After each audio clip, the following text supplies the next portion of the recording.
अस्सलामुअलैकुम। सबसे पहले तो अपॉलजीज़, मेरे वीडियोज़ जो है वो बहुत ज़्यादा डिले हो गए और मैं कोशिश करूँगी कि मैं वीकली वीडियोज़ को अपलोड करूँ। आज का जो टॉपिक है वो बहुत ज़्यादा ट्रेंडिंग चल रहा है, ख़ासकर इंडिया में। एक मूवी रिलीज़ हुई है जिसका नाम है द केरला स्टोरी। इस मूवी को लेकर बहुत ज़्यादा कंट्रोवर्सी चल रही है। मैंने कुछ लोगों के रिव्यूज़ और रिएक्शन वीडियोज़ देखी, जो ये मूवी देखकर निकल रहे थे।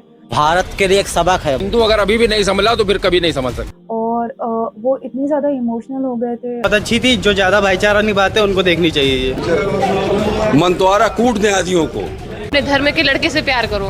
हिंदू राष्ट्र बनाएंगे इसको, एक भी मुस्लिम यहाँ नहीं रहना चाहिए। और लोग ये बोल रहे थे कि सबको ये मूवी देखना चाहिए, ये मूवी में सच्चाई दिखाई गई है। अब ये सुअर पना चल रहा है हर जगह। आधी लड़कियों को कंटा मारने का मन कर रहा है अभी अंदर हॉल के अंदर। और पूरा इंडिया चुप बैठा है ये मूवी देखने के बाद भी। और लोग ये बोल रहे थे कि गवर्नमेंट को इस इशू को एड्रेस करना चाहिए।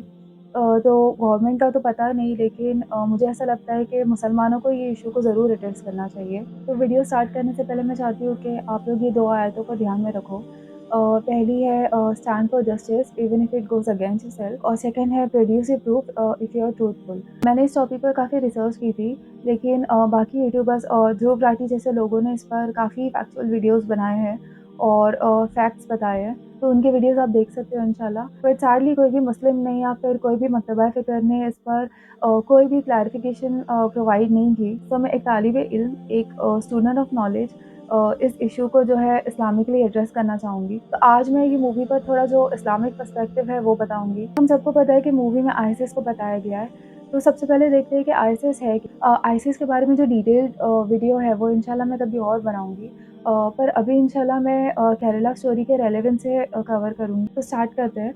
तो इस्लाम का एक पॉलिटिकल सिस्टम हुआ करता था, जिसको कैलिफेट या खिलाफत बोलते हैं।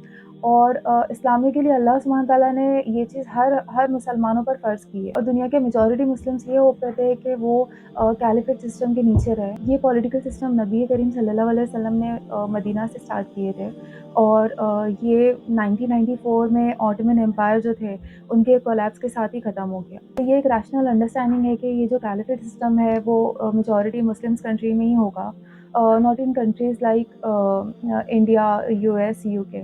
अब आईसिस जो है वो करंट टाइम पर एक एक्सट्रीम टेररिस्ट ऑर्गेनाइजेशन है, और वो क्लेम करते हैं कि they are actual caliphate. Now let's analyse their claims and Muslim respond to them. तो फर्स्ट, ये दुनिया की पहली ऐसी कैलिफेट है जो मुसलमानों को ही मानती है। सेकंड, कोई भी दुनिया का रेप्यूटेड स्कॉलर इनको सपोर्ट नहीं करता। थर्ड, इनको इनके खिलाफ आपको कई उलमाओं के फतवे मिल जाएंगे जो इनको रॉन्ग बोलते हैं। इनफैक्ट इनको खवारिज बोला जाता है। खवारिज मीन्स जो इस्लाम छोड़ चुका हो।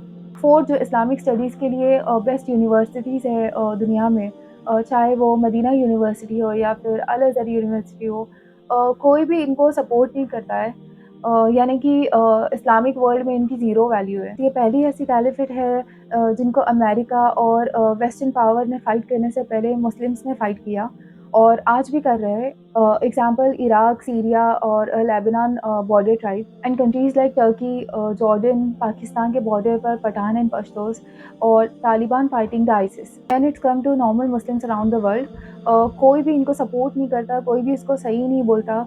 और मैं फिर से बोलूँगी, इस्लामिक वर्ल्ड में आईसिस की ज़ीरो वैल्यू है। Now coming to the actual story, the Kerala story. Yes, we do acknowledge कि जो इंडिया में यंगस्टर्स थे उनको आईसिस ने ब्रेन वॉश करके रिक्रूट किया, और इंडिया के जितने भी स्कॉलर्स थे उन्होंने ये रिफ्यूट किया और कहा कि ये एक्शन जो है वो गलत है। Now coming to the actual facts about movie.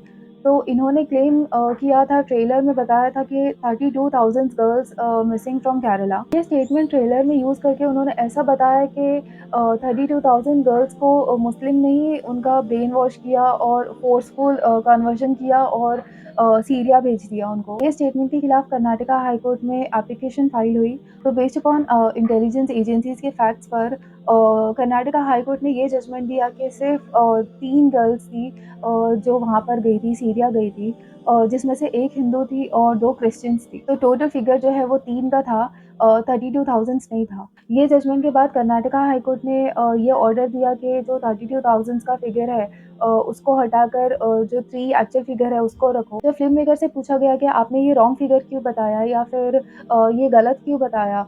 तो उनका जवाब था कि 32,000 गर्ल्स जो है वो केरला से गायब हुई है और उन्होंने ये कभी भी क्लेम नहीं किया कि जो 32,000 गर्ल्स जो गायब हुई है उन्होंने आईसिस जॉइन किया है। पता चलता है कि फ़िल्म मेकर की नीयत में ही खोट थी। फैक्ट को ट्विस्ट करके ओपनली झूठ बोलकर एक माइनॉरिटी के खिलाफ हेट्रेड क्रिएट करना चाहते थे और वो वही उनका टारगेट था। आप देखोगे रिसेंटली इलेक्शन में भी इस मूवी का ज़िक्र हुआ। केरला स्टोरी।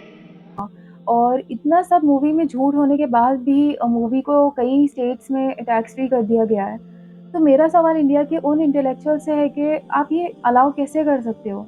और फाइनली मैं फ़िल्म मेकर्स को ये बोलना चाहती हूँ कि आपका झूठ तो पकड़ा गया। आप इसको बेटर कर सकते हो रियल इश्यूज़ पे मूवीज़ बनाकर। फॉर एग्ज़ाम्पल यूपीज़ में हाथरस का इंसिडेंट और molestation, mob lynching, rape cases, ये सारे जो रियल इश्यूज़ हैं आप इस पर ध्यान क्यों नहीं देते? इंडिया जो है वो कैपिटल है फीमेल इन्फेंटिसाइड का। तो ये सारे इश्यूज़ पे आप क्यों नहीं बनाते मूवी? लास्टली मैंने हिटलर की बायोग्राफी में पढ़ा था जब उसने ज्यूज़ का जेनोसाइड किया था कि टर्न विक्टिम इनटू विलेन। जिस पर ज़ुल्म हो रहा है उसी को ज़ालिम बता दो ताकि ज़ुल्म करना और आसान हो जाए। तो ये आइसिस की रियलिटी क्या है, ये मूवी की रियलिटी क्या है और ये फ़िल्म मेकर्स और ये सारे लोगों की रियलिटी क्या है, ये आप लोग को पता चल गई। और लास्टली मैं मेरे ब्रदर्स एंड सिस्टर्स को ये एडवाइस करना चाहती हूँ कि आपको अल्लाह सुब्हान तआला को चेहरा दिखाना है। आपको मरने के बाद नबी करीम सल्लल्लाहु अलैहि वसल्लम को चेहरा दिखाना है। वो आपसे सवाल पूछेंगे कि आप लोग क्या कर रहे हैं? क्योंकि नबी करीम सल्लल्लाहु अलैहि वसल्लम ने फरमाया है, the best of jihad is a just word spoken to an unjust ruler. और बड़ी रिस्पेक्टफुली मैं उलमाओं से भी ये पूछना चाहूँगी कि आपको नहीं लगता कि ये जो इतना ज़्यादा ज़ुल्म हो रहा है कहीं न कहीं उसके ज़िम्मेदार आप लोग भी हैं? एक दूसरे को कुफ़र के फ़तवे, एक दूसरे को मुसलमान नहीं समझना और हमारी ये डिसयूनिटी, ये सब वजह नहीं है आपको लगता? मैं बस एक ही दुआ करना चाहूँगी जो हमारे रसूलुल्लाह सल्लल्लाहु अलैहि वसल्लम ने भी किए थे और जिसका ज़िक्र कुरान में भी है कि मेरी ज़िंदगी और मेरी मौत सिर्फ़ अल्लाह और अल्लाह के रसूल की रज़ा के लिए। इस वीडियो में अगर मुझसे कुछ भी गलती हुई है तो आप लोग कभी भी मुझे बोल सकते हैं क्योंकि मैं मेरी इस्लाह के लिए हमेशा रेडी हूँ। बस जो अच्छी चीज़ें हैं और जो अच्छी बातें हैं वो अल्लाह और अल्लाह के रसूल की तरफ से और जो बुरी चीज़ें हैं और जो कमियाँ हैं वो मेरे और शैतान की वज़ह से। बस जज़ाकल्लाह खैर, अल्लाह हाफ़िज़।